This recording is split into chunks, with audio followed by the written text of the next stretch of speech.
بزرگان دین رحمہم اللہ اجمعین اور روایتوں کے اندر بھی اس کا تذکرہ موجود ہے کہ اگر یہ عمل کر کے سویا جائے جو حضور علیہ الصلوۃ والسلام کرتے تھے تو بندہ بڑی بلاؤں سے اور مصیبتوں سے محفوظ رہتا ہے۔ وہ طریقہ کار سیدہ عائشہ رضی اللہ تعالی عنہا یہ بیان کرتی ہیں کہ جب بھی نبی کریم صلی اللہ تعالی علیہ وآلہ وسلم اپنے مبارک بستر پر تشریف لے کر آتے تو ہر رات آپ کا یہ معمول تھا سورہ اخلاص، سورۃ الفلق اور سورۃ الناس، یعنی قل هو اللہ احد،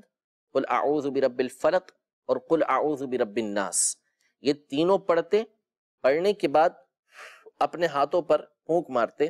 اور جسم میں جہاں جہاں ہاتھ پہنچانا ممکن ہوتا نبی کریم صلی اللہ علیہ وسلم مبارک ہاتھوں کو وہاں پر پہنچاتے تھے، یعنی پھیرتے تھے۔ ٹھیک ہے، اسی طرح 3 مرتبہ کرتے، ایک مرتبہ پڑھا پھونکا سارے جسم پر ہاتھ پھیر لیا، پھر پڑھا پھر پھونک ماری، پھر اس کے بعد سارے جسم پر پھیر لیا، پھر اس کے بعد پڑھا پھر سارے جسم پھونک ماری اور سارے جسم پر پھیر لیا۔ یہ نبی کریم صلی اللہ تعالیٰ علیہ وآلہ وسلم کا طریقہ کار تھا۔ ہوتا یہ تھا کہ سر سے ابتدا کرتے تھے، چہرے پر لے کر آئے اور پھر اس کے بعد جہاں جہاں ہاتھ جاتا وہاں پر نبی کریم صلی اللہ تعالیٰ علیہ وسلم پہنچاتے۔